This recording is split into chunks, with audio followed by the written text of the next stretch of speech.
Hammaga salom. Бұл Қарақалпақ сегментіндегі ең бірінші альбом үшін реакция видеосы меніңше. Һәм Қарақалпақша реакция болады. Біздер мен Құдияр һәм Камрон қосшы. Мен просто безденникпен. Так, бүгін біздер Джоджидің Peace in the Wind, яғни қалай айтса болады, ашық ауада See You деген альбомын естеміз. Hammaga assalomu alaykum. Sizlar bilan Kamron, Құдияр. Құдай айтқандай сыртта, хауада Чаптыру деген нәрсе. Шындай мәніндегі альбом. Ішінде 21 музыка бар, 22 или. Һәм біздер уже бұл альбомның 1-2 музыкасын естіп болдық. Себебі Джорджи неше аптелер алдын күтте шығарып барады қосыларын өзі. Промоушн сипатында. Альбом промоут қылады. Һәм біздер Pixelated Cases'ті естіттік. If It Only Gets Better, Love You Less'ті естіттік. Love You Less мен естімедім. Естіпедің. Онда жақсы. Past Won't Leave My Bed'ті естім. Олам естік. Бүгін, ямаса кеше Hotel California шықты. Бірақ оны бүгін альбоммен һәммесін бірге естетін боламыз. Так, мен өзім бұдан Джоджидің әзірге дейін ешқандай альбомын толық естіп көрмедім. Smithereens шыққан уақытта естуге әрекет қылып көрдім, бірақ ол уақытта мен 11-ші емес, 10-ші класс едім. Біздің music тестім UK drill rap еді ол уақытлары, ямаса Turkish songs, короче, әртүрлі затлар еді. Һәм Джоджиді бірінші Glimpse of Us деген музыканы таныдым. Кейін полный дискографиясын көру үшін естіп көрген уақыт жақтырған жоғым. Smithereens'ті онша, яғни толерант болып қалған жоғым, до конца естіп. Бірақ өткен жыл 2023-тен 2024-тен бері Джоджидің көп музыкаларын естімін, һәм мен одан ылхамланамын. Оның стилі, оның even like адам сипатында да одан көп inspire болғанмын, себебі олам интернет фигур болып башылаған, егер бір сенде pink guy, something. Кішкене Джоджи хақында мағлұмат, егер білсеңіз білесіз, білмесеңіз, Джоджи өзі YouTube'тың OG-лары есапланады, яғни ол бұрыннан бастап негізі YouTube'та контент қылып басылаған. Filthy Frank хақында, мысалы, әртүрлі Pink Guy болып.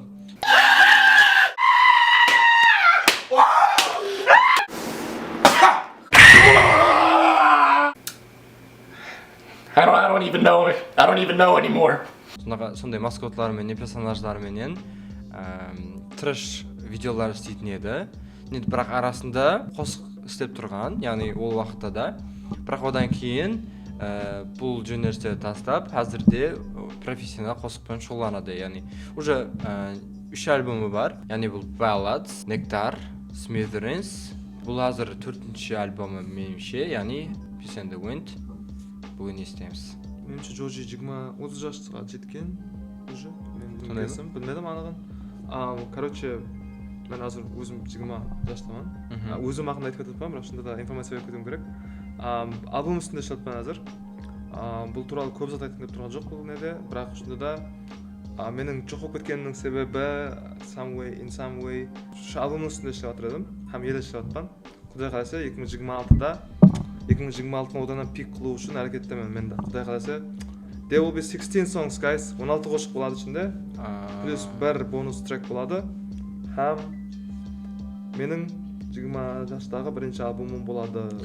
Кстати, бонус трек өзі не затқа істейді? Бонус трек, мәселен, ішінде оның мен просто музыка айтмауым мүмкін. Ол ішінде басылады болуы мүмкін. То есть ол общий концепцияға байланысты емес болады? Байланысты болады, бірақ мәселен мен ода музыка айтып жатыр емес. Мәселен ол бір просто мелодия болуы мүмкін. Просто мелодия болуы мүмкін, біреу жіберген voice message болуы мүмкін. Или маған бір ағаны айтып кеткен заты болуы мүмкін. Дұрыс. Бірақ ондай затлар емес, сіздер ойлап қалмаң, мен сіздер спойл отқан жоқпын естіп. Давай башlasақ болады. Айтпақшы фит бола ма? Фит? Of course. It's in the plan. Яға? Yes, it's in the plan. My мен ешкімге информация айтмағаным үшін альбом туралы Құдиярдың өзге біздің альбомда екеніне хабары жоқ бұл. Көп адамға айтпадым, енді дайлауға айтуым керек. Енді көп адамға айтуым керек. Айтпақшы, бұл затты айту керек па? Кітті айтып кетіппін просто. Һәм егер әрекет қылсам, Бұлам күтті спорт, бұны айтпай қойман бұл. Яшылама таза. Бастаймыз енді. енді. Бастаймыз. Бірінші, білетін қошылымыз Pixelated Kisses. It's actually lit. I love this, but review after the song. So let's go.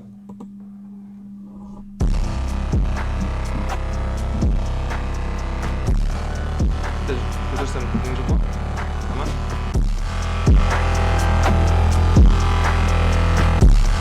Text layıcı. Pixelated kisses got me going insane. Replicate this moment from a million miles away. Waiting for the signal, baby, never make a sound. If you never hear from me, all the satellites are down. Yeah, they're all fucking down. Falling through the atmosphere right now. Baby, are you really down? Baby, are you really down? Pixelated kisses got me going insane. Replicate this moment from a million miles away. Waiting for the signal, baby, never make a sound. If you never hear from me, all the satellites are down. Yeah, they're all fucking down. Falling through the atmosphere right now. Baby, are you really down? Baby, are you really down?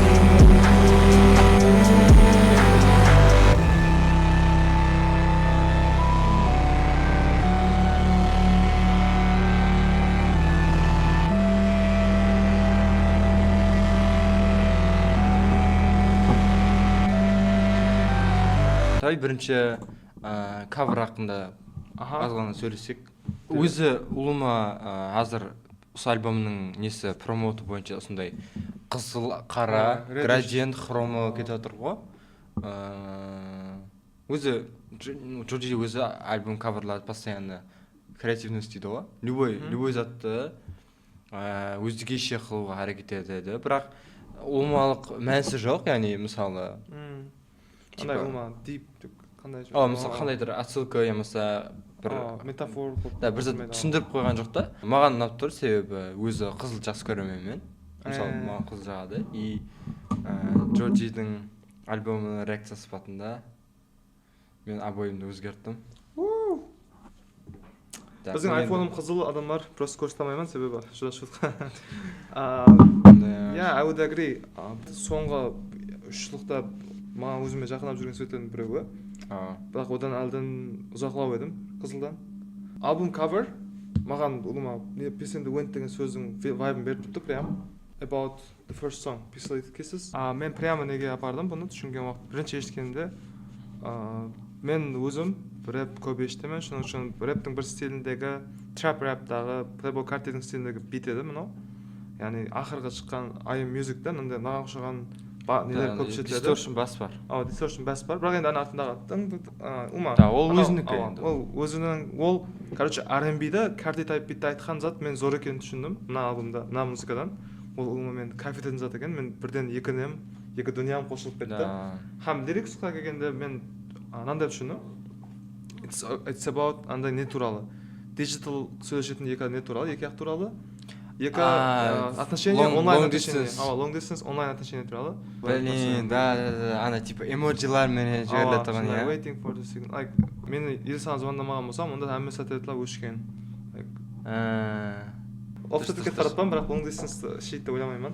Long distance қиын зат деп ойлаймын. Ішлемейді деп ойламаймын емес, просто қиын зат деп ойлаймын. Қиын себебі мен өзім long distance'да болып жүрдім. Мысалы 6 ай ма сондай болып жүрдім. Да, андай қатты қиын. Мен 3 ай long distance'дан кейін брейкап болып кетті. Шының үшін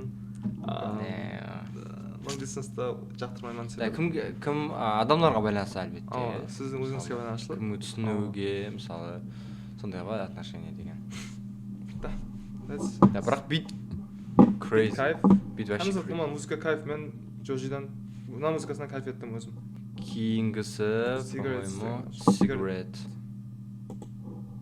Cigarette light, not again, never mind. I can read your mind through the black tan. Cigarette light, just in time on the west side. She knows she'll never go back there.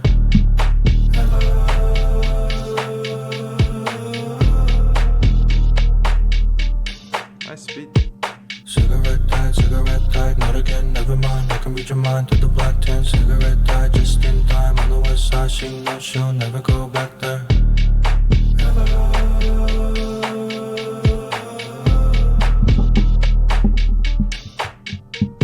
I'm a running man, if you really want it that bad. Every word, every smile, every frown, every crack, all fingers on the map. You could trace it back, hard back cover every day. You could read the same facts like tenfold.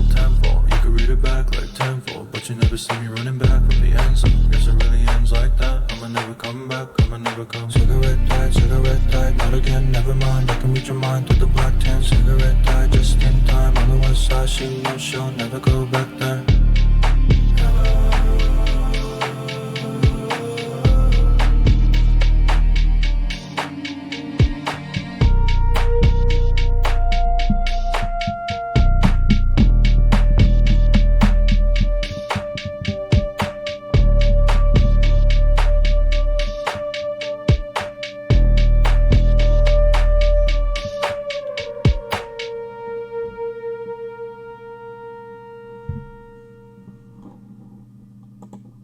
Маған зеттің вайбын берді айтайын ба? I know. Travis?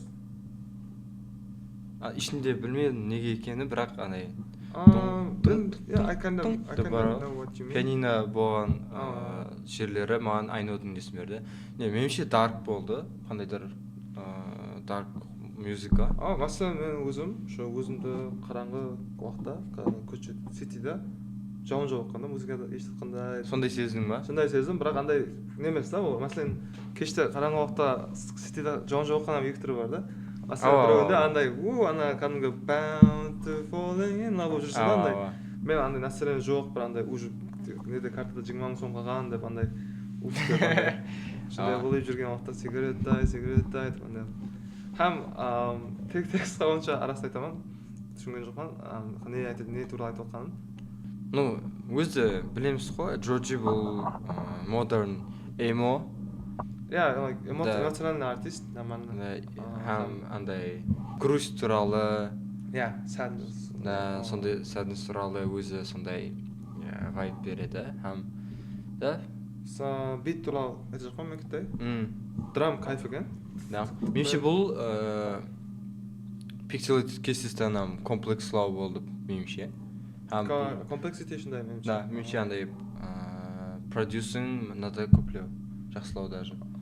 Ойым бойынша. Так. Pixelated Cases-тан қарағанда. Білмедім, мен Pixelated Cases-та мәселен... Нет, креатив жағынан ол жақсылау деп есептаймын, бірақ... Қиынлау десең, бұл мүмкін. Да, сол, қиынлау деп, комплекслау деп атпанда. Анау simple-лау. Ау. Yeah, that's it. Оған қошақ алып көрген. Так, екінші қошақ. I think it's pretty good. I mean, жаман емес, бірақ мынау не емес. Нормально, зор. Орташа басыланып отырыпты. Album music деп шындай айтады. Like, there are... Яқшы кеңіңізге кейін айтамын. Кеттік. Wow. I like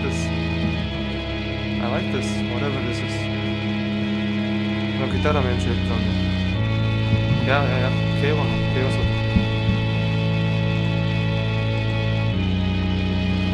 Анау жағы, give me love. Анаушы ма? Оны ешкім.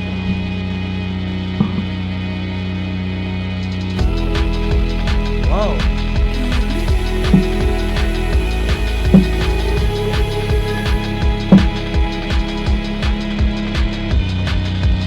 Give me love, give me love.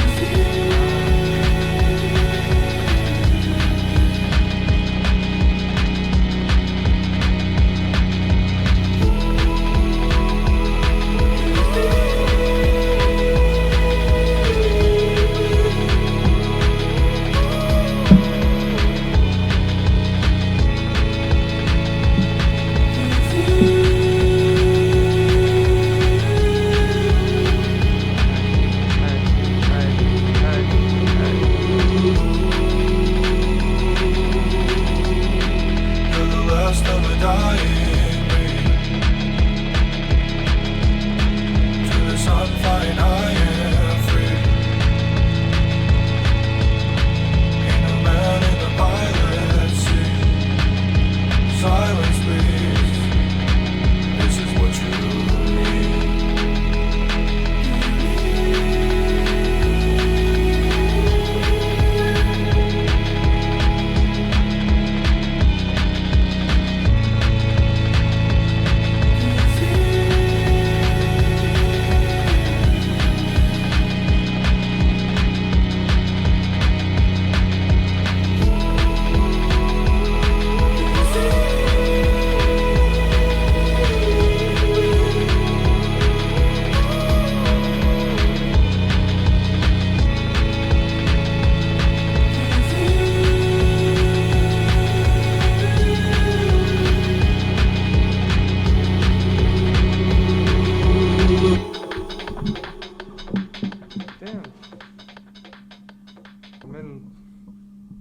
түсінгендей болдым. Лириксінен өзінен. Бірінші бит туралы айтып сөйлесеміз ба? Лирикс қайсы? Бірінші бит. Окей. Бит күткеннен гөрі апбит болды, кәдімгі драмс қуанышлы емес, просто активный. Ну, бит өзі қуанышты деп айтылады, меніңше. Себебі тез, андай апбит. апбит. Иә, бит жағын емес, кайф еді. Бірақ қостың вайбына түсті ма деп ойлайсың ба? Меніңше жақсы гармония етілген. То есть, битпен қосық келіспей атыпты деген зат жоқ та. Жақсы гармонияменен қос жақсы естіліп тұрды. Бірақ негізінде қостың мәнісіменен битке түсетін қостың негізгі қосылардың несі әртүрлі деп ойлаймын. Менде андай филинг болды. Мен өзім артистіге танып қарағанда, музыканы Last of a Dying Breed, I think менің пікірімше бір қыз туралы сөйлеп отыр. Меніңше вообще альбомда бір қыз туралы сөйлеп отыр. Ол қыз, мәселен Джоджидің Type of Girls болса, мына біздің типтағы қызлар деп ойлайтын болса, мынау ақырғысы деп отыр. Мәселен, ол Джоджиді қызықтыруы мүмкін болған қыздардың ақырғысы, ол ондай қызға жоқ болып баратыр деген мән айтып отыр әзіргі уақытта. Ол апбит болған себебі, мен ол мынандай feeling бір жоқ болды. Feeling of rushing, like. Мына қыздар уже мен жоғалта аламын деген rush. Да, андай frustration болып атыпты, иә. Олма деп кішкентай pressure сезіп жатыр, олма егақтан һәм сұрап жатыр, олма do you feel me? Мен саған керекпін ме? Өзі яқма деп константly сұрап жатыр. Себебі ол қыз уже оғанам керек емес болып қалса, оғанам уже басқа адам таба алмайды деген сөз дейді. Басқа адам жоқ деп ойлаймын. Бір куплет болған, иә? Четкий. Һәм айтып отқан ain't no man in the palace, so she's single, but she also doesn't really, I don't think like ол онша айтмайды. Кімге? Джоджиға. Мен керексің деп, білмедім. Короче, просто Джоджида меніңше андай не бар. Attachment anxiety деген зат бар. Андай оған сіз айтып тұру керексің деп. Ол зат менде де бар. Шының үшін мен яман деп андай Джоджи білен сезіп отпаң өзімді деп. Джоджи деген негіз. Меніңше әмеміз қаншада дәрежеде Джоджиміз. Иә, әмеміз қанша дәрежеде Kanye Westміз деген айтамыз. Бағана айтып жақ болған затым бар еді, әзір неді айтып кетейін. Мен өзім музыкаларды екі типта көремін. Album songs һәм single songs. Һәм екеуінің екі түрі болатын себебі, album songста, album музыка шығарған уақытында, ол общий альбомның тематикасына түшу керек болады. Бір концепцияда болады. Бір өзін естісе, андай бір өзін естіген уақытта, онша андай кайф алмауы мүмкін. Бірақ, мәселен, single, альбомға қосылмайтын қосшылар, олар полный өз әмізді шөре башам шөре тосатын болғаннан кейін, максимум шөрде еркіндік болады ол артистқа, һәм қалыңыз затын қылады. Һәм азыр Cigarettes, бұда әлдіңгі сон, Cigarettes деген, меніңше шу альбом type сон еді. Мынау меніңше альбом type сон. Мәселен, мен өзім ойлаймын, Pixelated Kiss бір өзі шыққанда да нәмәні өзі алып кететін еді. Себебі ол общий тема да, короче. Оны қандайдыр мәнсіз, просто long distance relationship хақында қос десе алып кетсе де болатын еді. Сен айтып жатқан затыңды не затқа ұқсаттым. Альбом қосықлар сериалға ұқсайды да. Оның бір сериясын просто үзіп алып, естуге, көруге болады, яғни андай әрбір серияда отдельный тема сериалдар бар ғой. Сондай, мысалы, Black Mirrorға ұқсаған. Мысалы, Black Mirror как раз басқаша. Себебі Black Mirror'да әрбір сериясы отдельный вселенная. Ол mixtape ол андай.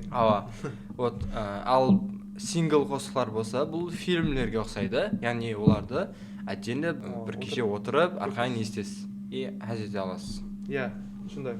Һәм альбом жағып отыр. So far. Да. Или жаман қосық естіпеді келе. Да, кейінгісі. Дауыс естің ба? Иә.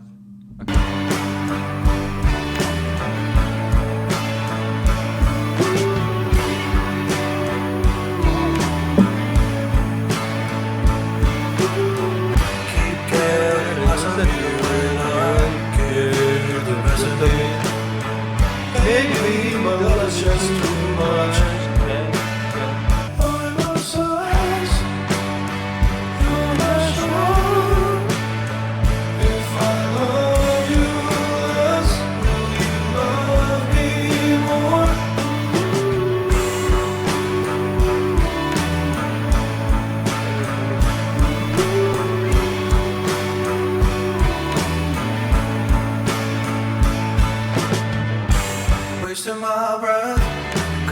it better when there's none left. When I'm not in your bed, only time you want me there. But I want you so bad, wanna give you everything that I have. This is how you should love me.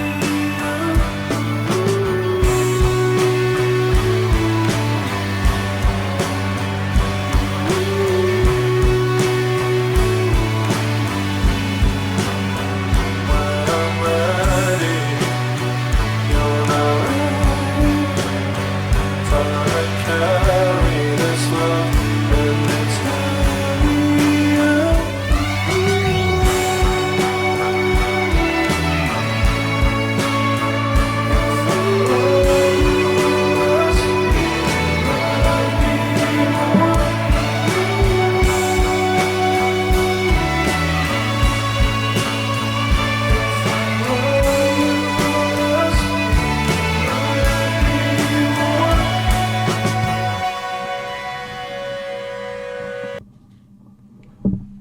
Damn, that was a heavy one for me. Yes. Мына қошық is going on my own repeat, guys. This one is мен ешіткен жоқ едім. Мына музыка менің әзір мынадан кейін каналыма жіберемін. Мына музыканы ешітемін. Мына музыка heavy еді. Мен lyrics өйтіп жаза бере шарт емес еді. Joji got specific, Joji got too close. Ал так, бірінші битті сөйлесек. Музыка қайсы қосты сайын естілетті? Бір зат қайсы отыр қосты Менде естілетті? көп музыкаларды естілетті. Мариастың қошылары бар. Шундай баслайн білен көп не алатын. Back to Me деген музыкасы бар. Кейін Nobody Knew деген бар. Кейін кім бар? Қадымғы Daft Punk. Ал Шының қадымғы ана музыкасы бар. Оған онша ұқсамады бірақ. айтайын ба? Instant Crushқа жағам бірақ оған Мен қайсыған ұқсаттым. То есть көпшілік бұл қосышқа мен естім бұл қосты алдын. То есть айтып қояйын. Бұл қос Pixelated Case'ден кейін шықты. Сол кезде естім мен. Һәм көпшілік мен комментарийде мен ойлаған затты да ойлаған екен. End of the Beginning. дұрыс болды енді мен Вот гитара Ава. и бит точно Точно, соған точно, ұқсай өтеді да. И осыған даже не шығып кетті. End of the Beginning менен Love You Lost'ың машаплары шығып кетті да уже. Мен Да. қалай мен Love You Lost естіп мен. Love You Lost'ты естіп көрмеген екенмін. Һәм естімегенмен шүкір деймін. Бірінші реакция жақсы болды. Лирикс туралы айтатын болсақ. Так.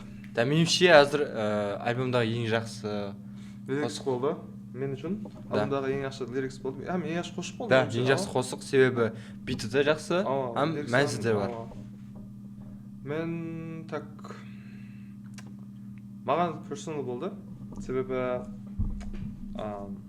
бұл темаға қайта беру жақмайды. Шында да мен relate қылған уақытларым болған мына текстқа. Ақырғы менің отношениеде болған уақытымда. Көп шындай. Көп енді I don't want to blame the other part.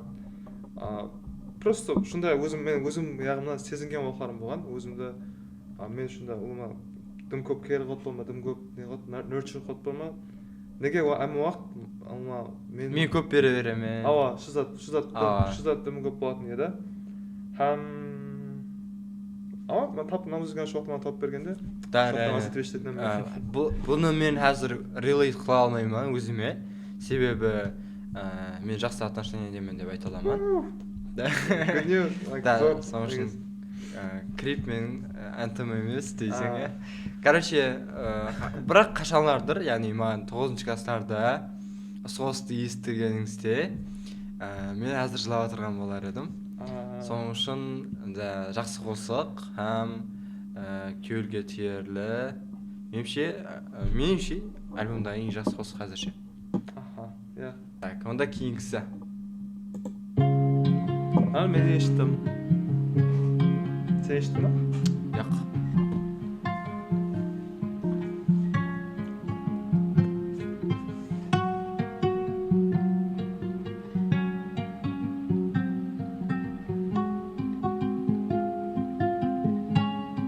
If it only gets better from here, if it only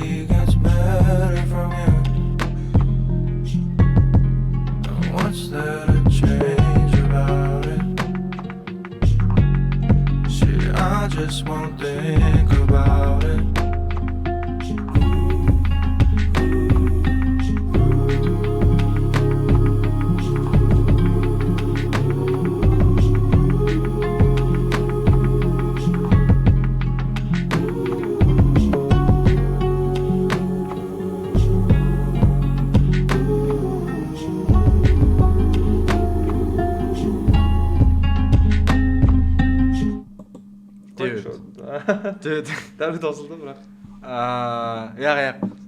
Қанша короткий екенін не болатпын да. Ошо дәрі тосылып қалды. Dude, that's crazy. Мен албом сөйтмесем енді. Давай біздер сөйтіп қосып шығарайық болмаса. Арқа екен ғой негізі музыка шығарған деп. Не, короче, кайф. Не, маған бірінші ана гитарамен басанды ғой. All Star Money. Да, уже маған жаға отыр еді, һәм crazy beat drop болды. Необычный. Маған гитарасы недегі естілген гитара есетті. World Star Money деген қошы бар Джорджи. Өзі. Мен лирикс азантай, оны дискуссия қылып жоқ. Просто бұдан бір затты екі рет айтқан. Переводлап берсек болады, оңа. Бұл жерде машап әмізді жақсы болып кететін болса, онда нені өзгерту керек бұл жерде дейді. Болды, отыра ойнамай қояңшы дейді. Андай, мен үшін андай қошық ма, интерлюд, теманы өзгерте жақ болған қошық. Албумда бұдан кейін темасы өзгерте шығар деген үміт бар. Білмеймін, нәсі. Да. Переход қостық деп ойлаймыз. Кеттік. Рэп болып кетсем. О? What's this?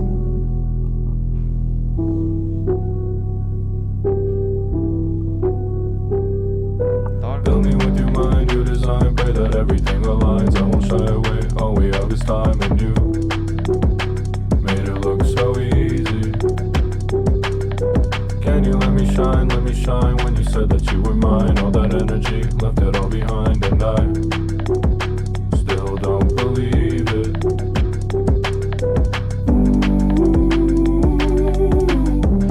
I wanna stay forever.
Так, меніңше қалай сезіп жатқан бұны әмесін, бұл, конечно, әлбетте бір қызбенен отношениясы, һәм олар көп ұрысып жатырыпты, по-моему, аргумент қылып жатырыпты бір-бірімен келісіп жатырыпты, һәм соның арасындағы өзінің ішкі ойлары деп есептеймін. Меніңше де шындай, love me better, жаңа love you less еді. Okay, what the fuck is this, Joji? What the fuck is, like, why are you trying to... Okay, I mean, like, I would have stayed forever if you loved me better again. For example, I had such thoughts after breakup. In the first, like, few months, I thought about this, like, if she loved me better, I would, like, it's... Типа... Joji жақында breakup болған, короче, балалар. Әсірін шок. Менімше, мынау пост-брекап қошқа ұқсап ешілі. Мына тап музыка, менімше... Да, пост-брекап қосып жатырды, өзі кетіп қалған. I would have stayed forever деген, менімше өзі кетіп қалған. If you love me better. Бірақ just love me better қайта-қайта не отырды да? Айтып отыр да, енді елам лав қыласаң қайтаман деп отыр да, деп андай relationship-қа деп. Енді брекап болғанда да бір кейінгі бір 5 ай андай брекап қой, бір 4 ай ашты андай. Қайту мүмкін болған брекап. Бір месседж болса, әміз өсіп кетті. Да, сонда, короче, андай брекап, пост-брекап, ұрысып жүріпті, келісе алмай жүріпті. Бірақ уже андай 2 жыл болған болса пайдасы жоқ. Окей, кетту. Yeah, I'm feeling fine.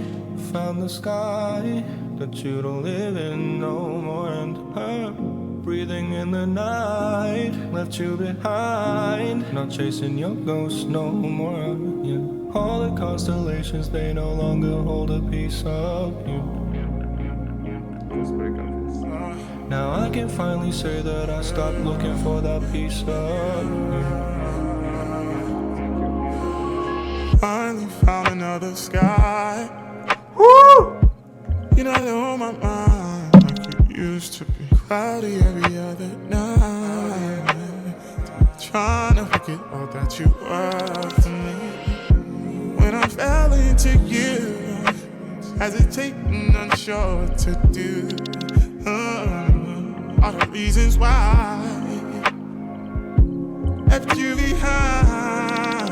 Say 3 or 4 times, I'm not even sure.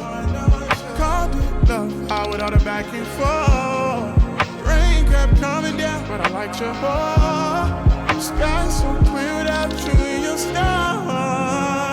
Now you're looking for a piece of me, but I can't be peace for you now. Said you're looking for a piece of me, but I'm not peace for you now. I'm feeling fine, found the sky that you don't live in no more. And breathing in the night, left you behind. Not chasing your ghost no more. Yeah. All the constellations, they no longer hold a piece of you. Now I can finally say that I stopped looking for that piece of you. All the constellations, they no longer hold a piece of you.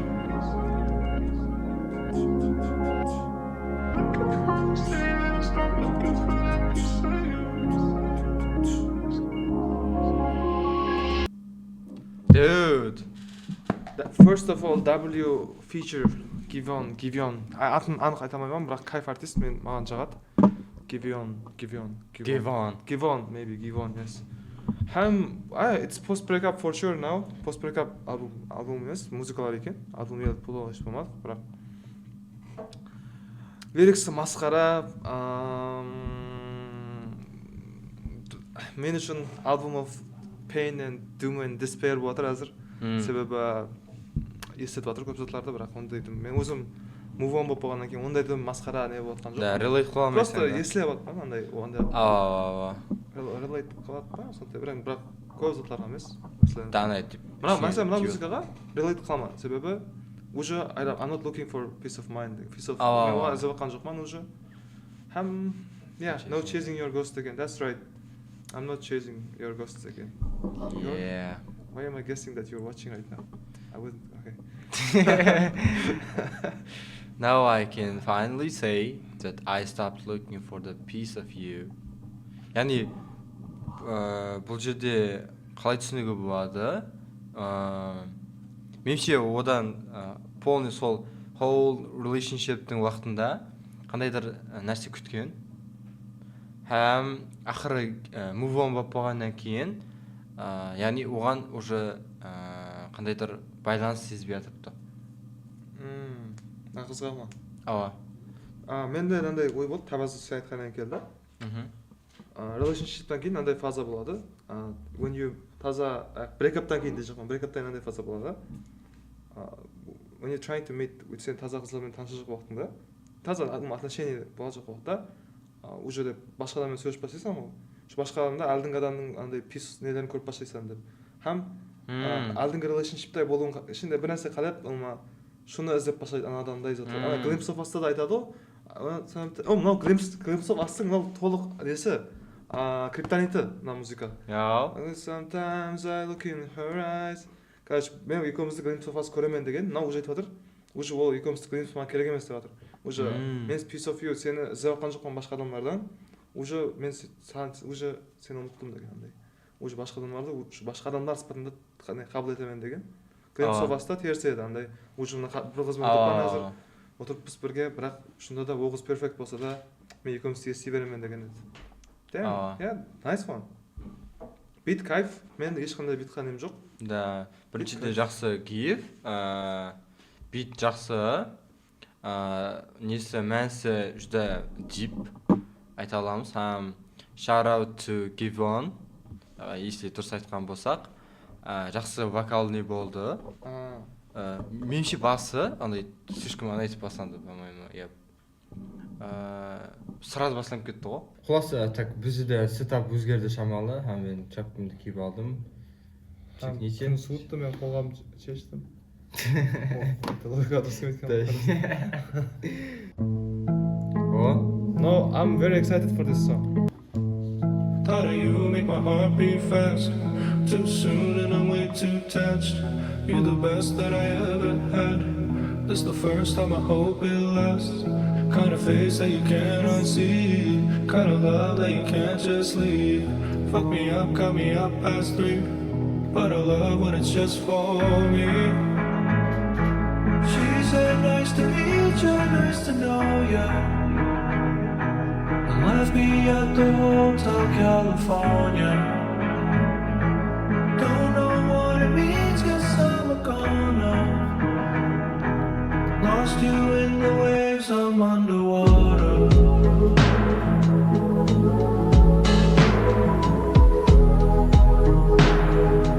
Lost you in the waves, I'm underwater. Thought of you make my heart beat fast. Too soon and I'm way too touched.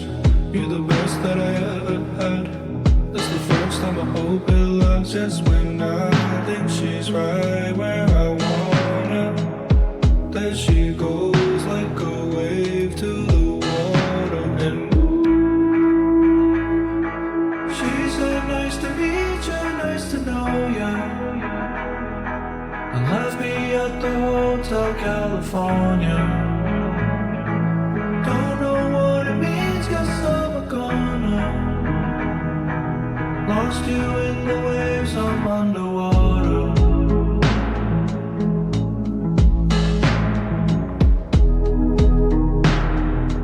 Lost you in the waves, I'm underwater.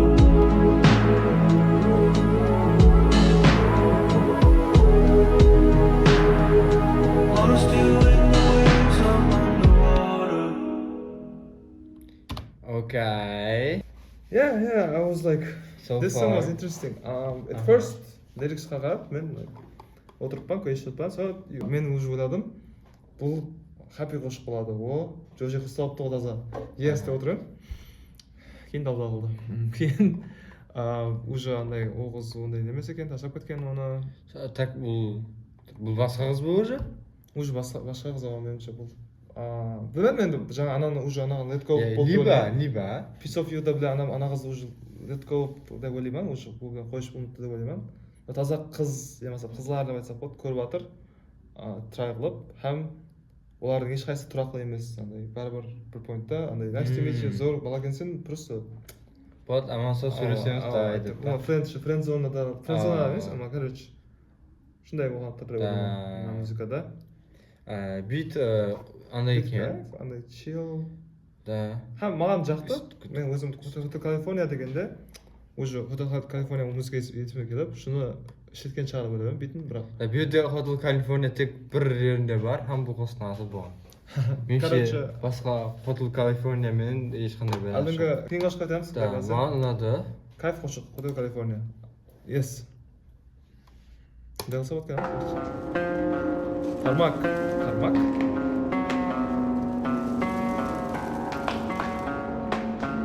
Теріс қарап оқса камрат болады. Қалай десең? Теріс қарап оқса камрат болады екен. Біздің атыма жақ. Тармак. Тармак сет дегені. Не деген? Сет. Сет деген ма? Социал тармак. Шынай ма? Бұл тармак деген. Деді. Да, давайте. Кешіріңіздер.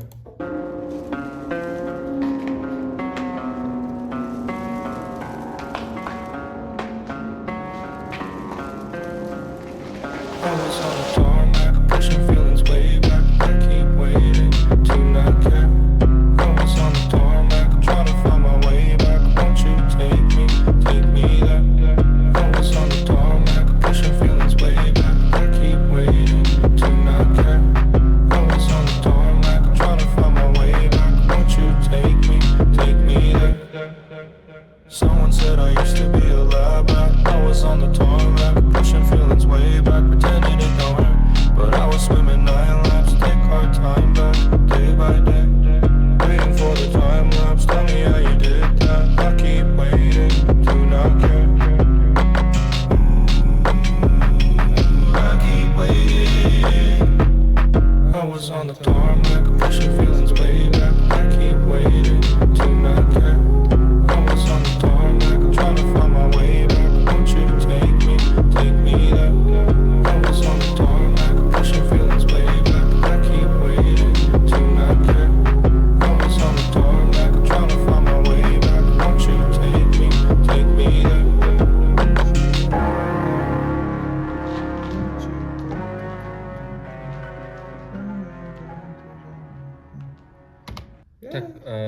Hazır özep tağdım. Tarmak bu ne ekan? Asfaltın üstündeki zat. Asfalt mı? Asfalt desem болады. Asfalt. Қызық, сошық. Мен бір нәрсені түсініп жеттім, a bit off topic, бірақ маған айтатын еді өзі де, Лайла, музыкант Лайла, Джоджидің үлкен фанаты. Һәм оның музыкалары, лирикслары һәм райминг стилі ямандық ұқсайды екен кімге, Джоджиға. Мен түсінім, әзір бір музыкада түсініп жеттім. Нормально inspired екен Лайла Джоджидан. Shout out to Лайла, nice music out there. Зор музыка. Баса бер, рың, мені үлкен жаста. Мына музыкаға келетін болсақ, тармақ деген сөздің мәнісі асфальт болса, қызық ма? Асфальт деп I was trying to find my way back. Жолда жүрмін. Да просто chill. Жолда кететін, деп өзімен өзі жүрген уақытындағы білдіре жатып, по-моему. Да. Deep ештеңе жоқ, по-моему. Сондай меніңше де. Так.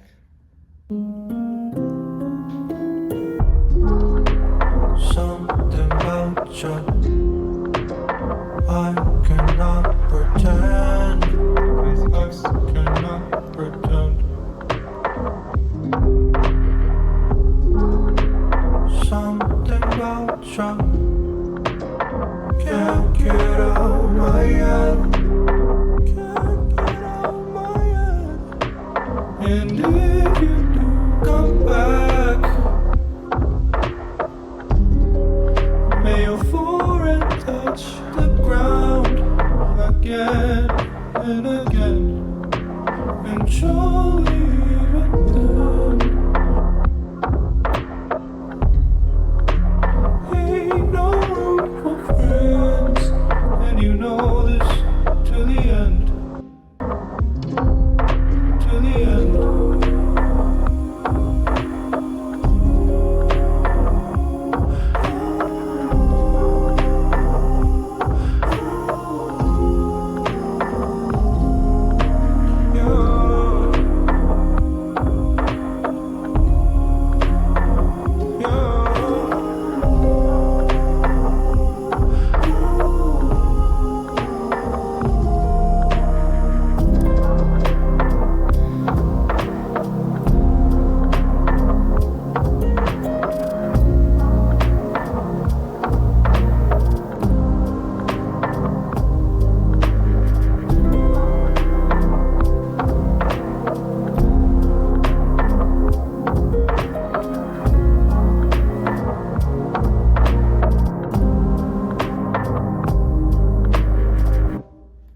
Қалай түсіндің сен бұны?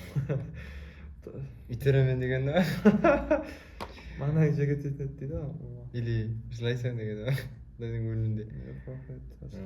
Ain't no room for friends, and you know this деген. Ну, значит, таза қызды басын айландырды, сындырған. Сенің ойымнан кетпей жатсың дегені, енді керет қайттан келсең. Мен өзім... Веселися дегені. Forehead touch the ground.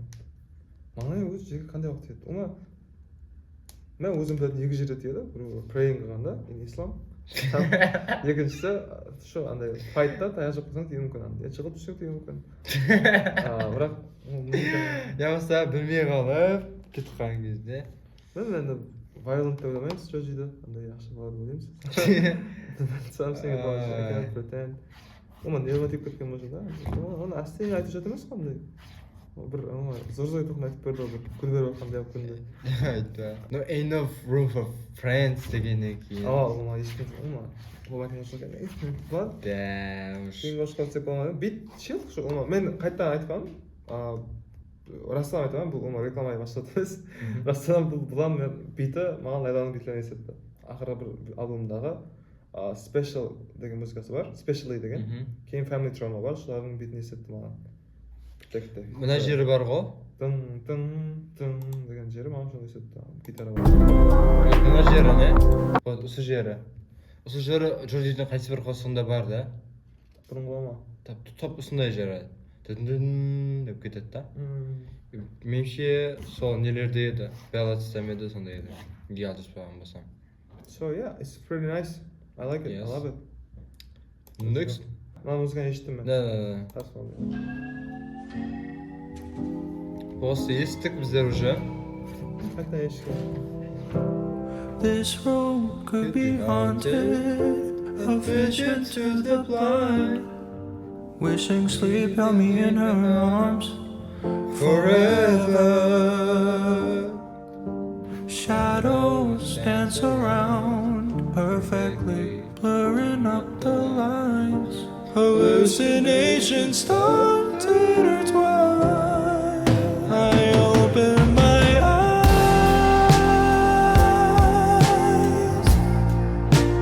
Her face lingers on the walls. She's stuck on rewind in my mind. I try to move on, but the past won't leave my bed. I hear it all the time, like the wind between the chimes, holding on to what we had together. A single note in my persistent, hopeless lullabies. I know that I can't sleep forever. I open my eyes.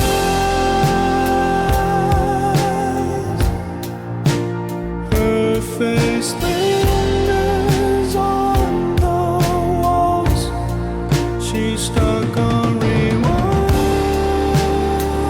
in my mind. I try to move on, but the past won't leave my bed.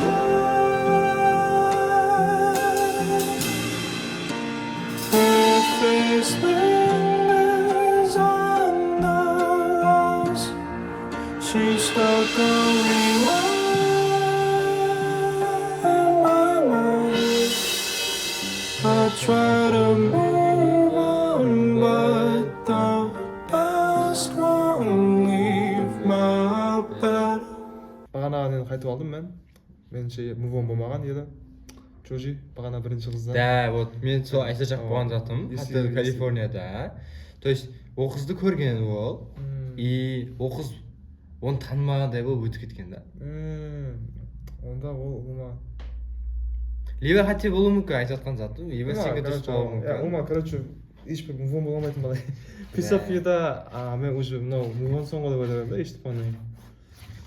Ондай емес екен, онда кейін тұрыпты демек, андай тайм неде кететін болсақ. Либо сен айтқан затың дұрыс та. Жаңағы басқа қыздарды көрген, басқа қыздарды көріп жатыпты, бірақ бәрі бірінші қызын ұмыта алмай жатыпты да.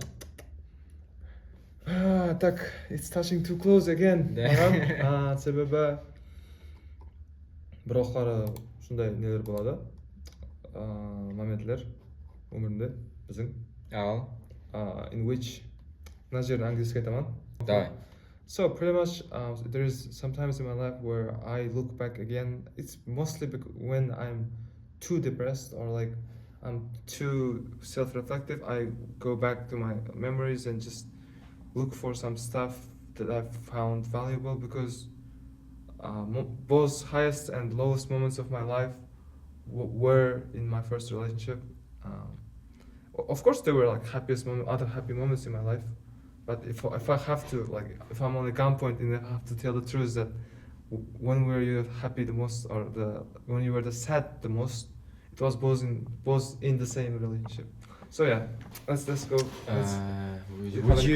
Would you wish to change things in the past if you were able to? No, actually, if the things that happened wouldn't have happened, I wouldn't be who I am today. Мен музыка карьерамды башламайтын едім. Егер ол қызбен қосылмағанда анық болсын. Себебі мен видеографияңызды оқып жатыр едім şu уақытта. Һәм музыканың просто хобби еді. Плюс одан кейін ома көп зат бар. Әмізі жақсылыққа негізі. Әмізі жақсылыққа һәм мувон бол, Джоджи. Мен сен бен мувон бол. Давайте. Так, бұда текст жоқ екен. Тек кайф етеміз. Couple days, not sure about what to say. It could go so many ways, but I know if I walk up in this place, No, four bats I'ma деген шығар. see your face.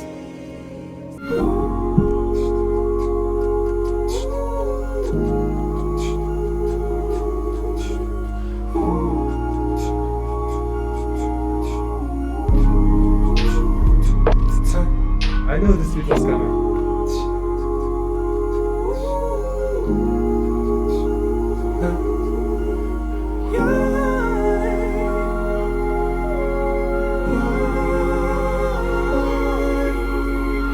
Okay. Так, меніңше бұл жерде бірінші рет оның қызы сөйлеп отырып та.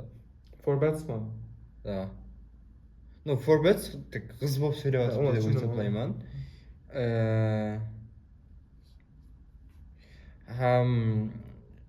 But I know that if I walk up in this place, I'm gonna see your face. Шунда Hotel Californiaға барудан алдыңғы қошық деп айтады. Да.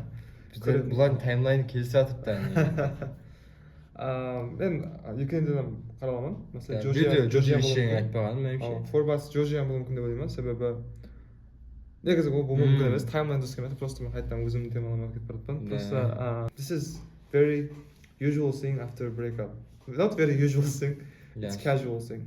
Маған мелодиясы ұнады қатты. Yeah, it's lit. Да, жаман емес. Ну, бір-біріне ұқсаған емес. Бұл жақсы қасиет. Сол үшін кейінгісі.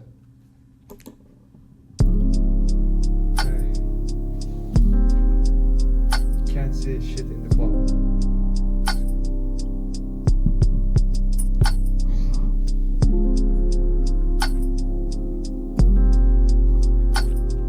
Так, sorry to interrupt. Қайсы текстке қарады, сен ағам ба, нағам ба? Екеуіне де қаратсам, мен айта екеуіне қарат. Қайсы қалай болса Да, просто ұзақ екен да. Қалай қарай. It doesn't really matter, I guess.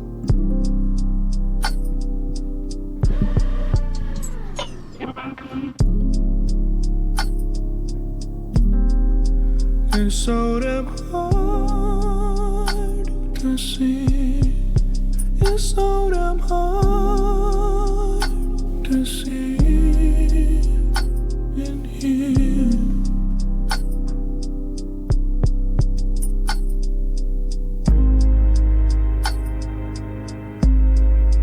It's so damn hard to see. It's so damn hard to see in here.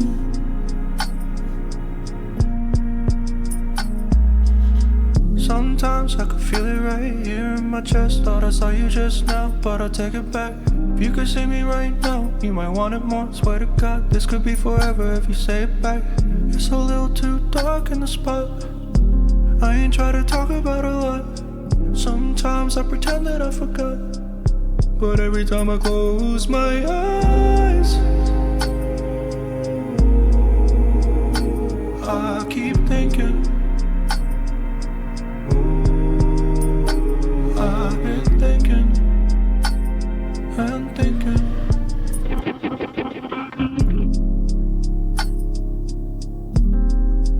It's so damn hard to see. It's so damn hard to see in here.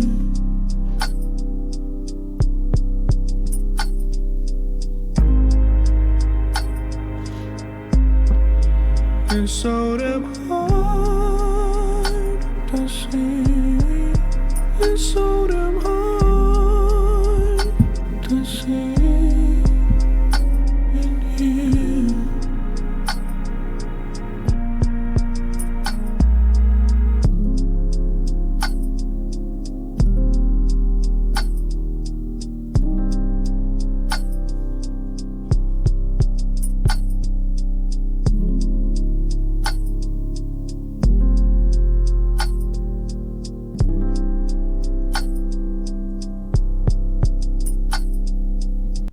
Interesting. Well, he's in a club and the reason he's in the club is in order to like forget her, but it doesn't matter. Бала, короче, клубқа барған, қызын ұмыту үшін, басқа заттарға ангельский шалғу сөйлеп үшін. Да. Английский сөйлеп кетіппін. Клубқа барған бала ұмыту үшін, шалғу үшін, бірақ пайдасы жоқ, себебі әмі көзін жұмған уақытта бәрібір ести береді.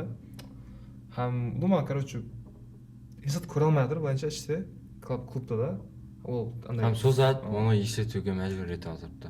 Физически, шундай. Физически көре алмай жатқан болуы мүмкін, ол андай уже драг ұрып алған болуы мүмкін, андай наркотик ұрып алған болуы мүмкін. Короче, түрлі зат болуы мүмкін. I saw you just now, but... Шо айтайын, уже пьяный. Клубтың ішінде уже көзіне көрініп жатырыпты да, оғыз ұмыта алмай жатырыпты. Йеп. Так, кейінгі қостығымыз Sojourn. Кеттік.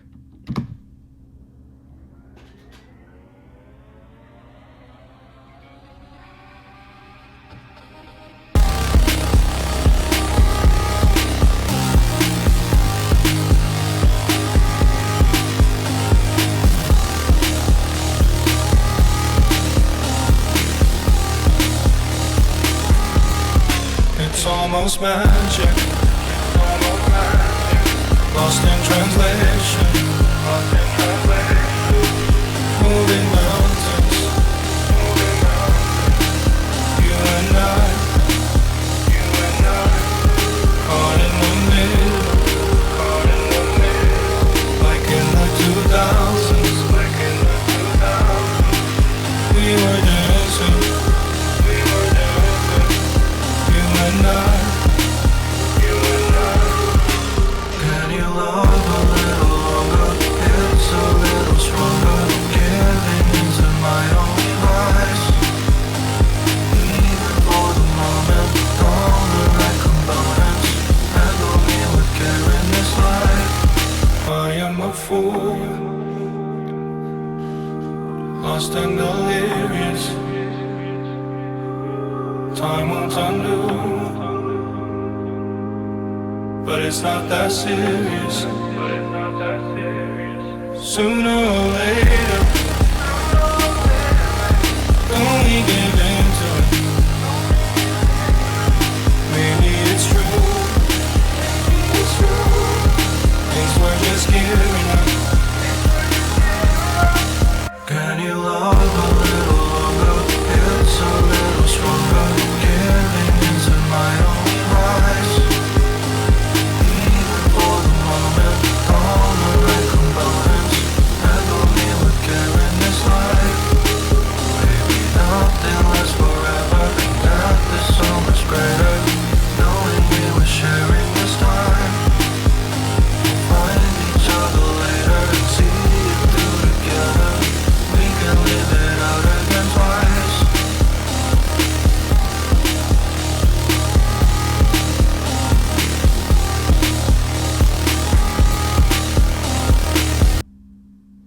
Damn! Crazy beat drop, first of all. Я бит вообще бұл меніңше бас Pixelated кестесінің күшті болды деп ойлаймын. И да. Мен үшін қызық болды. Себебі артында ғана деген дауыс бір 2016-ның дауысына есетеді маған. Мен үшін бір шуақтар есіме түсіп кетті. Маған андай көрінді. Мен өзім пікірім айтамын, полный субъектив пікір. Джорджидің мына музыкасында ол уже айтып жатыр, уже мувон болғысы келмей жатыр негізі, ол delusional болып айтып жатыр. Уже біздер күтсек, қайттан give in to қылып relationshipқа түсеміз, һәм екінші мәрте relationshipта болып, өзі өмір кішкене, һәм death is greater, life is short, давай қайттан неғамыз дегендей, мәселен бұға не айтып жатқан. Короче, бағана бірінші қызға айтып жатыр. Елі бір қоп бар шығып. Ана не бар ғой? We don't talk аниме бар ғой? Соң несі сюжетті подсветі сондай еді ғой? Клибін көрдің ба? Басты қызбен қойысқандай болады, одан кейін кімлердермен жүреді ғой шамалы, кейін бәрі келісе алмайды ғой? Мен де маған не есетті киноны? Gatsby. Мен көрмедім, кстати. Көрмедің ба? Прикинь? Окей, no spoilers.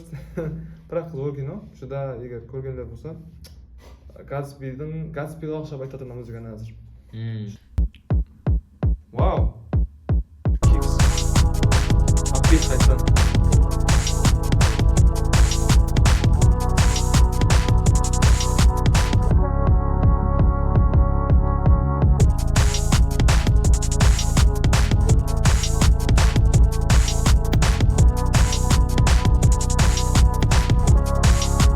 Don't you know I love you?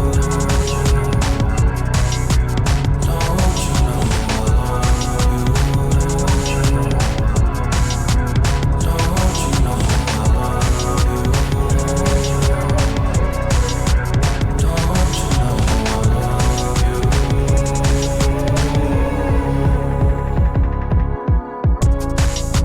Something in the water told me I should stay away.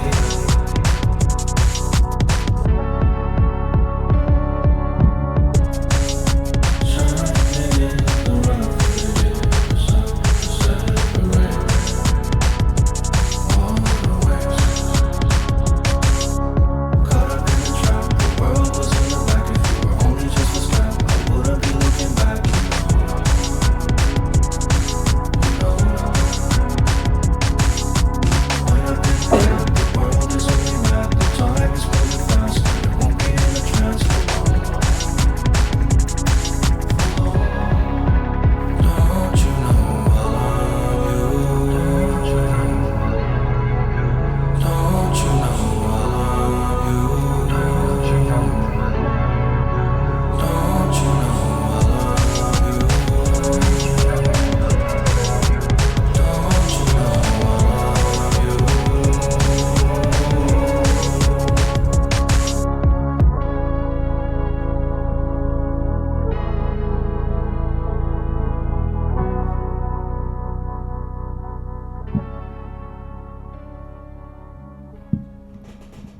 Е. Зор, маған жақты. Маған да жақты. Aa, Басы вообще тук-тук-тук өп кетті сразу. жаңа бұдан музыкасын айтты ғой андай. Біздер неғылсақ болады бірге. Қайтадан сынап көрсек болады деп. Жоқ, оған нағыз онша көнбеген да. Деп андай қойшы деп, онша мені ашып көрмесең ғой сен деп тұрып оған мына музыка айтқан екен. Don't you know I love you деп кен. Кетті. О, Hit? Hit. Rap hit. Hit de vurur bize. камера бақты. Hit nahmet. Ана өшіп қалды artık. I must be looking through rose-colored lenses. I'm stressing. I was from out of town, baby, you guessed it. Invested. Don't let the door hit you out when you exit. No blessings. Hope you remember a song, girl, I'm listening. I'll miss it.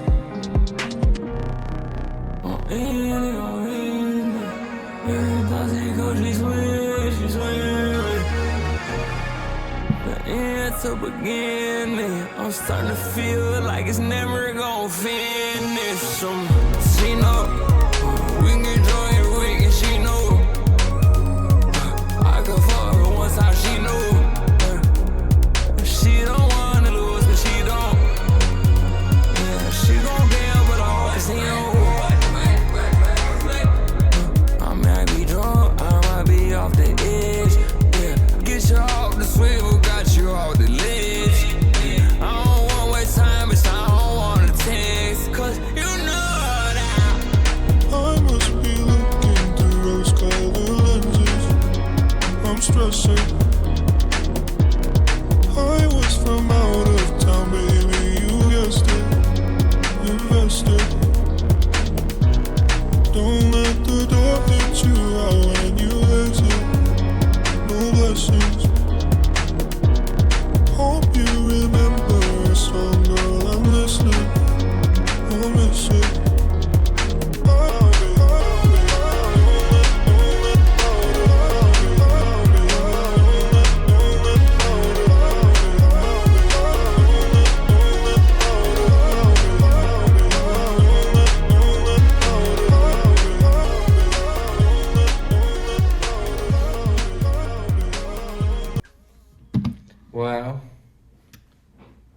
Yeah, Ит.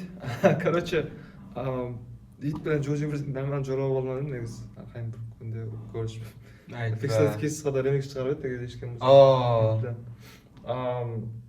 Kayf mağaşqıma. Men kayf etdim. Axırında жағы. Да, ақыры меніңше 2016-да бератыпты. Ошо 2016 белгисиге батыр. Joji кайта. Хам ана ким бар? Claim Casino деген продюсер бар, шунун стилинде. Чопап, voice-ты чопап кылып коюп берет ушундай кылган. Иттин партына Итте мен Колм битте эшитип көрмөгөнмүн. Жакты мага. Энди бул битлер мага көбүнчө андай бир өзүнүн бир darkness-инде коюштат, бир или darkness-индеги sad, или darkness-индеги энергетик, бирок мага өзүнүн бир dark, бир андай массаңа бир үйүндө туткандай бир нерсе бар.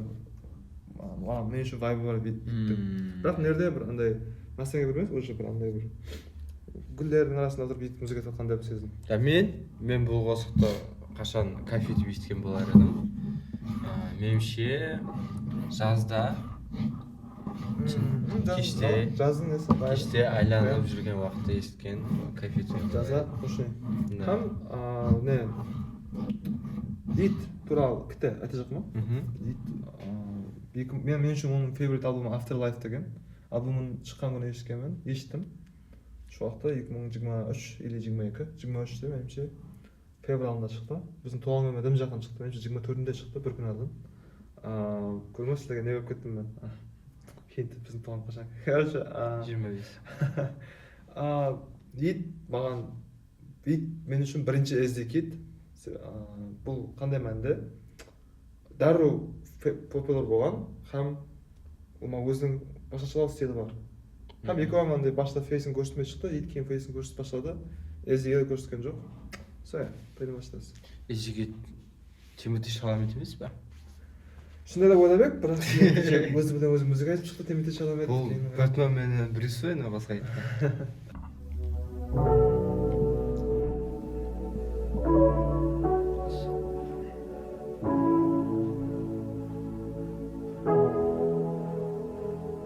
I am just a shadow, don't take offense. Giant song chasing on me, I'm up the fence. Left off, had me running across the map. Backed up, moving dummy, a silhouette. Wrapped up, look around me, there's nothing left. I am just a little birdie stuck in the nest. Maybe every 2:30 I go to rest. Surely I am always learning, just build a test. I am just a shadow, don't take offense. Giant song chasing on me, I'm up the fence. Left off, had me running across the map. Act up, moving dummy, a silhouette. Wrapped up, look around me, there's nothing left. I'm just a little birdie stuck in the nest. Maybe every 2:30 I go to rest. Surely I am always learning, just build a test. Silhouette, I'm just a silhouette.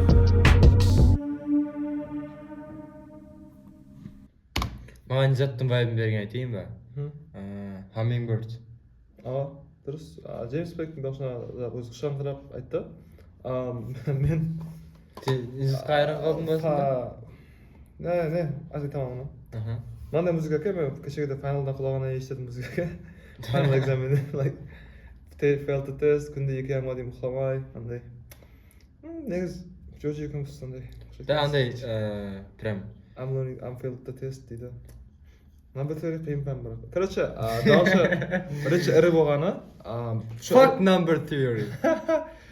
Мен ірі дауыс болғаны не болды? Ондай ұлы дәрежеде ірі дауысын ешкері жоқ. Сен екі адамды ойлап қалдың. Joji'дің. Voice change болды, иә? Ома кейін өзгертті, менімше дауысын. It was interesting, I like it. Да. Сондай зат кімдерде бар айтайын ба? Біріншіден Картиді білесің бе? Карти өзгерткен. Карти четкий өткереді. И Ариана Гранде де бар. Екеуінде де бар. Карти жақында баштады ма өзі. Да. Окей. Don't Oliver. Don't Oliver! Мен ең алықтайында ешітмән. Forever, all I'm asking for is pieces of you, for pieces of me. I can't put you back together. All I'm asking for is pieces of you, for pieces of me.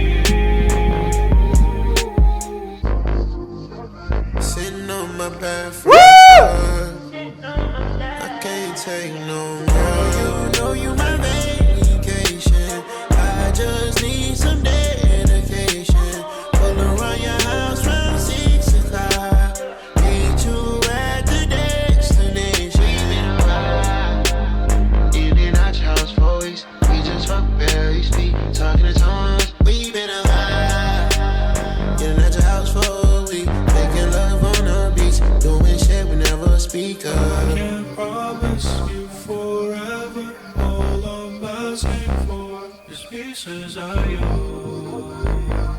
for pieces of me. I can't put you back together. All I'm asking for is pieces of you, for pieces of me. Yeah, Don't Oliver is all over the beat. Yeah, Don't Oliver, my all-time favorite. Так, Oh, yeah? мен- Yes. Don't Oliver единственный рэперлерден бірі қосқа айта алатұғын, яғни ол тек рэп емес, ол һәм қосқа айтады, һәм онда не жоқ, меніңше андай андеграунднес жоқ та ол көбінше вайбқа түсуді қалайды.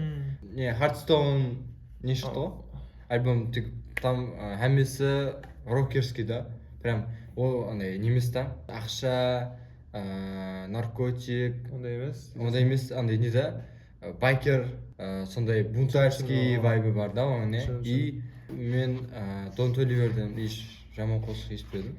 Бала четкий біледі өзінің вайбын, меніңше фит жақсы түсті деп ойлаймын. Мен Don't Oliverді partially commercial artist деп танимын. Commercial artist болғанда музыкалар көбінше андай Попсалау ма? Короче, ойнайтын музыкалар шығарады, көбінше ойнасаң болатын. Травистан парқы да шу мен үшін, себебі айтқандай музыкалар көбінше кімдікі шығу ансатлау емес, көп болып шығады. Меніңше Don't Oliverдікі ақырғы уақытта еш кемінде. Һәм Don't Oliverдің мынада битта полный көрініп тұр, ізлері әмбе жерде. Мына voice-лардың астында қайталануы. Кеттік.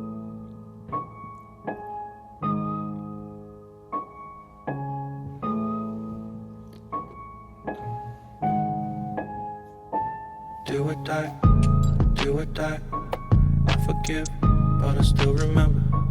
Hold it down, human touch, fuck a check, fuck it up, on the map. If you hold me close, you can see the light, I can see the city. They done lit a fire, blaze me up, or mess me up. If they mess me up, I'll go Celsius. I'm in the cut, true religions. What's it like?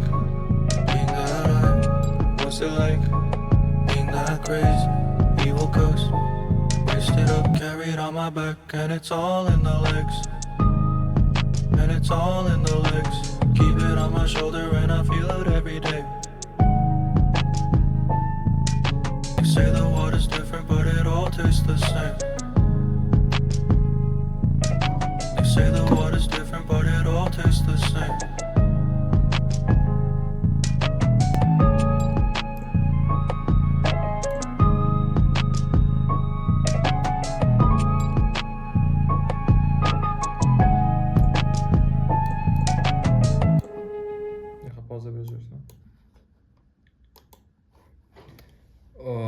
Четкий муди қосып болды. Аха, Мен вообще естіген болатын, маған кайф вообще. Godspeed деген мен не деп ойлаймын? Референс Персонаж емес па? Персонажам неде? Флештағы. Флештағы, бірақ мен оны емес, мен не деп ойлаймын? Франк Оушенның Godspeed деген қошығы бар. Blonde деген альбомда мен үшін соған айтады деп ойлаймын, себебі олар бір sad ass музыка, короче. Мен I'm a big time Frank Ocean fan in a way. I'm not a fan of anyone actually, but I'm inspired by Frank Ocean. Һәм мен үшін Джоджи енді sadder Frank Ocean in a way. Қанша сөйтіп көремін Джоджи. Һәм бірақ енді көп затында фарқ бар. Просто енді екеуінде қоштатуым керек болса, Джоджи is like sadder Frank Ocean and Diplo voice бар. Һәм енді Metallica voice бар. Тым ренжі үлкен кім Джоджидің. Кете береді анда қалеген жеріне. Кайф болады. Сен қашында ғой? Да. Енді де. Лирикс мен естіп отқан, бірақ ондай түсінген жоқпын, себебі естіп отқанда қарап отқан жоқпын. Да. Вообще вайб беріп жатып та, себебі маған бар ғой, пианино шепке берді ғой, білесің ба? Тырдын деп, не? Вот вообще кайф болады. Артында не бар, 8-8 бар ше. Тым деп кетіп тұрған. Меніңше бұл уже отношения ақында емес. Меніңше отношенияден ұзақласып кеттік. These lines may be linked to the version. Короче, Вот, айтып тұрмын ғой. мынандай не бар, мен кітап уақытында білемін. Джоджи жақында өзінің лейблынан шығып кетті, алдыңғы ішлеген. 88 Rising. 88 Rising лейбл деген. 88 Rising лейблдан шығып кетті. Һәм Pixelated Kisses өзі ең бірінші қошық. Шуларға андай ребел музыка еді, себебі тап шындай музыка шығаруын қаламаған лейбл андай. Һәм шуған ең максимум ерекшелі музыка шығарып, қысқа һәм өйтіп үлкен рэп қоқшан үстінде андай қайталанатын лирикспен қойып жіберген. It's like мен бұл затты түсінбеймін. Мен лейблда шешіп көрмедім, бірақ Себебін түсінесің да. Себебін түсінемін. Pressure-дің ол зат көп артистерден болған. Лайла білен болған. Мен Лайла білен сөйлескенімде лейблда болған алдын Өзбекстан ішінде. Ал Оларды компетишнға қойып қойған артистерді. Олар поп музыка шығара бересіз деген, ол өзі қалай кететін шығартылмаған. Поп шығып кеткен. Поп. Тек попса амиге өтетін қосыларды шығарың деген. Темаларын өзі беретін болған, уже яқ деген Лайла давай деп шығып кеткен. Дұрыс қылған деп ойлаймын. Мен команда дұрыс қылған деп ойлаймын.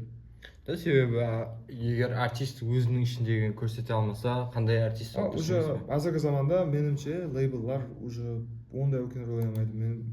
Мәселен, мен бұны қайсы экзамплдан көрдім. Баяғыда болған, CD-ға шыққан, винил шыққан, интернет жоқ уақытта ол зат импортент болған. Себебі музыка шығуының тек бір жолы шу болған. Әзір музыканы шығарудың жолы көп. Дистрибьюшн компаниялар бар, просто шығарып беретін музыканы. Шуның үшін, короче, лейблсіз болған yaxшылау. Егер лейбл бір Kendrick Lamar'ның лейбл болмаса, көмердім, короче. Вот, неде? Lace Me Up, Hermes Me Up. Яғни бөді, Hermes өзі греческий бог екен, то есть грек құдайы, яғни ол тезлік. Вот соның үшін меніңше бұл жерде... Frank Oceans, yes. Yes, Frank Oceans. I love Frank Ocean. Guys, check out Frank Ocean. Frank Ocean'ды ешітіп көрің. Қарақстанда онша машһур емес деп ойлаймын. Мүмкін White деп білуі мүмкін әмме. Да, тек һәм жерде сол тренд Тек бар. болған үшін деп ойлаймын. Дискографиясы үлкен одан гөрі. Let's go. Next song. Let's go. Кейінгі қосық. Strange home. It's all I think about. It's easy. Damn. What you trying to do, bro?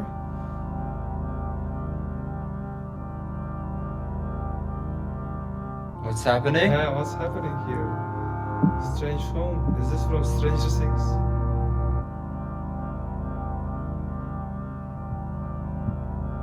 Strange home. Okay, cool. We can work this out. 30 million miles. Make it back in style. Strange home. Things that fall apart. Felt that from the start. Felt that in my heart. Strange home. It's all I think about. It's easy. Keep running back, it's true.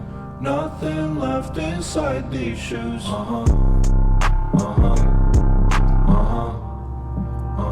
What's left to do? Put me on that bass. What's left to do? Yeah.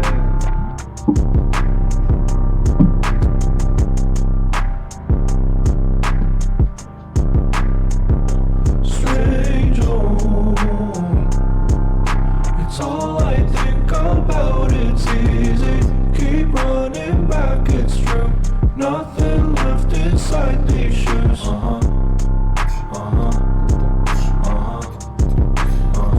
What's left to do? What's left to do?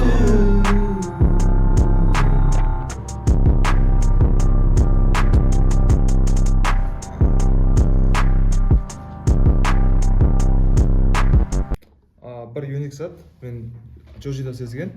Мен үшін тек Джоджи һәм Kanye ғана 808 бас бар ғой, дум деп ана ұрыватқан. Şu затты тек Джоджи һәм Kanye ғана бір пейнін көрсетіп бере алды. Мәселен, көбінше бас пленені андай бір күшті көрсету үшін или coolness'ты андай өзінің көрсету үшін, ұлыма не үшін качать ету үшін басады обычно. Көбінше, бірақ мына Джоджи білен Kanyeның бір музыкасы бар, сондай бір адам негізі баста да şu 8 нетеде пейн бар, ішінде бір ауру бар, андай. Онан ішілсе болады андай не отқан уақытта растан прешерді білдіре алады меніңше. айтып жатыпты. Һәм мен наушниктің мәнісін андай ойладым. Мен де қыз туралы сөйлеп ойлаймын қайтадан. Себебі relationshipта отношениеде болған уақытта сен ол адамды өзің үйіңде қылып көресің. Һәм ол үйіңде көрген адам басқа жаққа кетіп қалса, strange girl деп айтса да болады меніңше. Ол ұзақта әзір 30 million miles. Сен қайтсаң, оны біздер жасасақ болады, make it back in style деп жатыр. Мен қайтадан şu қыз туралы ойлаймын. Сен не деп ойлайсың? Құдияр. Музыка туралы пікірің қандай? Бит туралы, hammasі туралы. Сен жақсы айттың. Так, жаңа не бойынша да айттың дұрыс. Мына бір басты, дисторт бас бар ғой. Өзі осы альбомда hammasі не sadness үстіне құрылған ғой. Бұл жерде Джорджи не только дисторт басты, любой инструментті өзінің пенін осы любой инструмент арқылы жеткізіп бере алды деп ойлаймын. Масқара Джорджи. Кім продюсер кім демеңіз жүрсің? Жаңа Джордж Миллер дей ма? Джордж Миллер молодец. Өзі тек. Өзім бар екен. Джордж Миллер. Джорджи ол братан. Джордж Миллер Джорджи ма? Білмеген болсаңыз, Джорджи бұл рас аты Джордж Миллер. Ол қалай ол жапонец емес ма? Яқ, американец. Бірақ, ну, ата-анасы, получается, жапонец. Окей. Түсінікті. Мен білмейтін Джорджи туралы зат бар екен. Окей. Это жаңа мынандай зат та. Дональд Гловер менен Чарльз Гамбино деген зат та. Андай. Джордан Картер менен Плейбой Карти деген. Өзі. You want to talk about the lyrics or something? Ой, filter. Қара неде айтатыпты да. Strange Home дейді да. Things fall apart from the start деп атыпты да. Маған ең созат әзір ішіме бататқан зат созат болып тұрыпты да. То есть не relate қылып жатсам. Мысалы біреу саған ішіндегі дәрін айтып берсе, сен оны пережить қыла аласың ғой. Мысалы өзіңде бозат болмаған болса да, осы айтып беріп жатқаннан как будто өзіңнен өткересің ғой бәрібір.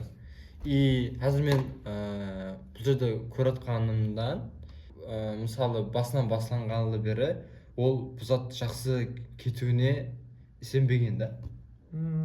Ол заты дұрыс. Ол зат адам ішін күйдіреді да, мысалы не? Ол зат, дұрыс айттың, ол пікір дұрыс. Ол зат relatable екен негізінде. Ё-моё, көз зат relatable отыр маған бүгін Джорджидің несінде альбомында. Джорджи маған ұқсаған андай бір hesitant, бір андай ома бір баш ауру бала екен негізі. Мен негізі құр relationship туралы музыка шығара бергенімде Джорджи туралы Джорджиға ұқсап музыка шығаратын мына альбомына ұқсаған. Бірақ біздің альбом ондай емес. Соның үшін күтіп қалдым. Зор альбом. Бізде ақырғы қосып қалды. Шындай ма? Да. Strange Home'нан кейінгі ақырғы қосып екен. Strange, яқ. Бұдан кейін. Dior. Let's check out, yeah. Кетті.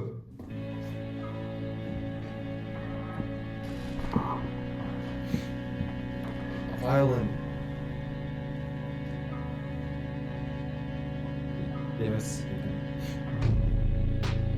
How could I forget?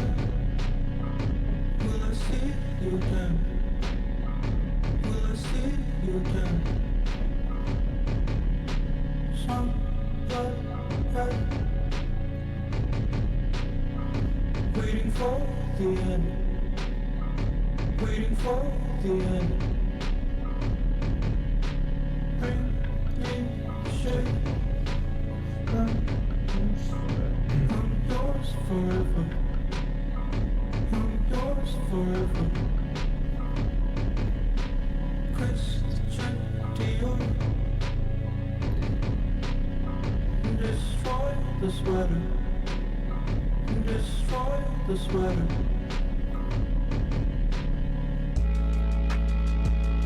Okay.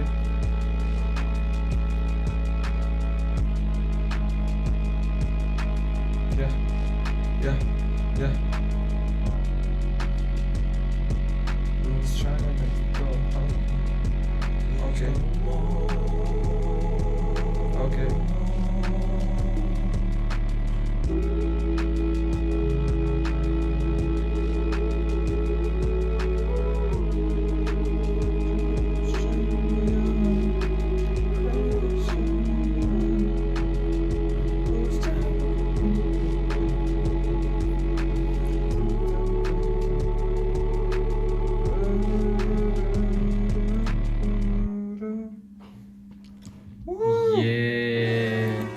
as a kid. Yeah, Damn. that was a cool. Let's talk about last song though, like a bit. Неге ол Christian Dior туралы бірін сөйлеп кетті деп түсінбедім. Так, Кристиан Диор кім өзі? Диордың несі? Christian Dior компанияны шығарған адам. Меніңше енді Christian Dior'дың киімі бар ғой.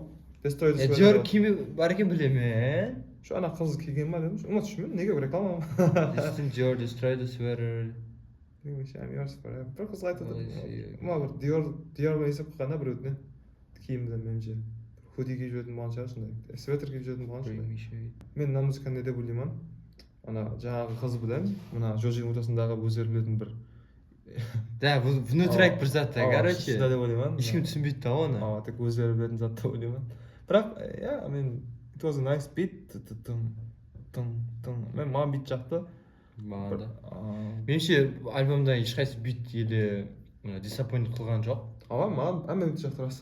No, let's conclude the album. You can be first or I can be first. Да, мен айта алайын. Біріншіден, альбом қосқылар көп, һәм соның үшін қосық давамлылығы аз, яғни қосқылар кішкене, һәм соған бола қосықтағы текстер аз, һәм айрым қосқыларда қандайдыр терең мәні жоқ, меніңше. Бұл зат жаман дей алмаспен, бірақ бұл альбомда үлкен концептуал қандайдыр месседж деп есеплай алмаймын мен. Неге? Себебі бұл альбом Джорджидің ішкі аурулары, ішкі пейндерінің просто сыртқа шығаруы деп көрдім. Қандайда қызбенен ортасындағы отношениялердің, келіспеушіліктердің атрапында айланып отырған болып отқан уақияларды һәм оны тек қана қалай болса солай емес, өзінің перспективасыменен, өзінің призмасы арқылы, өзінің ішіндегі сезімдері арқылы жеткеріп бере отырыпты. Һәм ешқашан бұл затты айыплай алмаймын. Кішкене болған үшін қалесе бір сөзлі қылсын, қалесе сөз ұлыма айту шарт емес. Мен оған өзінің ішіндегін просто жеткері алған үшін рахмет айтқан болар едім. Һәм бұл альбом маған ұнады. Ішінде бірақ әжайып қосқылар болды. Мысалы Pixelated Kisses, Love You Less, If Only Gets Better, Tarmac, Fade to Black. Фитларды айтып өтсем, маған ең ұнағаны Give On болды. Don't Oliver екінші, Forbets үшінші деп есеплай аламын. Hit бар. Hit, да, кстати. Hit онда үшінші. Біріншіден, неге? Give On жақсы вокальный жақтан версін ала алды, яғни оның куплеттері көп. Һәм ішінде даже Джорджи аз. Һәм Give On бар қосықтың, ол жақсы жеткеріп бере алды деп есеплаймын. Одан кейін Don't Oliver, конечно, әрқашандағыдай. Кейін Hit. Hit пенен жақсы гармония болды деп ойлай аламын. В целом, әмме фитларды жақсы гармония бола алды. Forbes жаман дей емеспен, бірақ Forbes тек өзі айтты, соның үшін бұл жерде как бы Forbes-тің өзі болып қалды. Һәм соның үшін бұл жерде ұлыма қосық қылып айтқақ, яғни ұлыма қосық сипатында бұл жақсы қосық.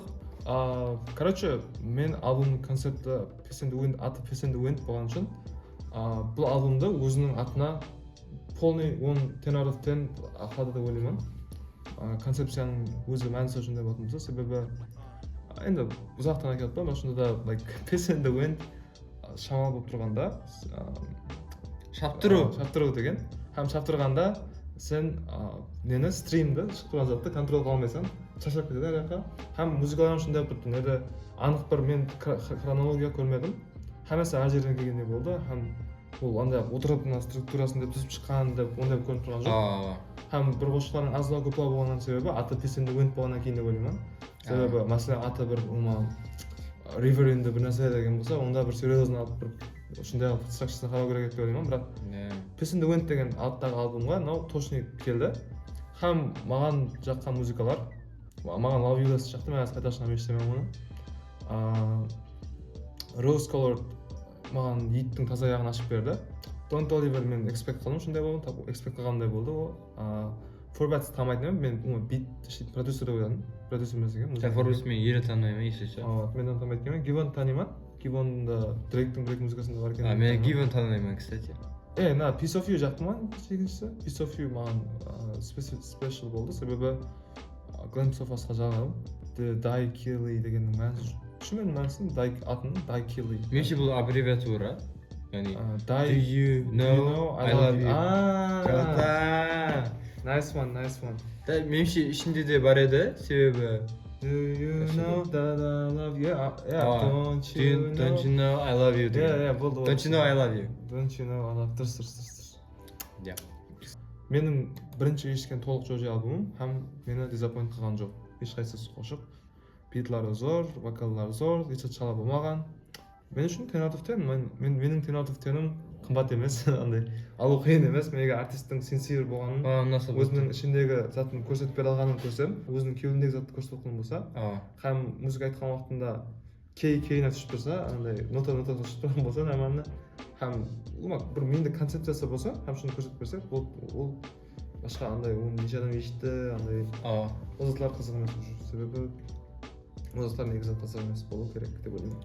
Мен бір затты ойлап қалдым, альбомдағы. Мына бір жерде ол шап тұрып тұрыпты. Мына жерде емес па? Nerede білесе бар бе? Құласы далаға шыққан, әмме ішіндегі сезімдерін шап тұрып шығарып жүрген. Кайф алдың о жойдық, сөйтіп шығарып жүрмей көп тұр. Мен қазір әзім шығарым кетті. Кеуілерін айтатса ма сезімдерін? Зор альбом. Хамеге рахмет көрген үшін концерт. Егер үшеуге шейін көрген болсаңыз, сіз леганда екенсіз, себебі қалай көріп жатқаныңызды білмеймін. Хамеге көрген үшін рахмет. Екі каналға да фоллоу қойын. Һәм кейінгі реакшн видеолар болады бұдан кейін. Құдай қаласа бұна жылы альбомдар көп болады. Мен өзім альбомым шыққан уақытта Құдайдың қасында отырып естімін альбомды бірге. Сол менің планымда бар. Бірақ мен уже білген боламын, бірақ I wanna see his reaction. Мен әлбетте братанның альбомын өзінің қасында отырып естіп. Құдай қаласа айтқандай 16 қошық болады. Уақытында конфирмация бермек болған жоқ, бірақ аты Musavior болады. Musavior жазда probably шығады. Шыл біздің мәлімет. Хамеге рахмет. Жаңа артистерді қолдап қуатлаң. Каналында нешедір. Әзір көріп отқан адамдар меніңше уже саған басып қойған адамдар шығар. Соның үшін біздерді қолдауды әрекет етің. Егер қалесеңіз басқа қосықтарды реакция қылуға, басқа альбомдарды реакция қылуға комментті жазып қалдырың. Біздер сіздер үшін, өздеріміз үшін жақсы уақытты өткеріп жатырмыз деп есептеймін. Егер сізге де уақытыңыз қош өткен болса, өзіңіздің осы альбом туралы ойларыңыз болса, комментте жазып қалдырсаңыз болады. Бүгінге рахмет.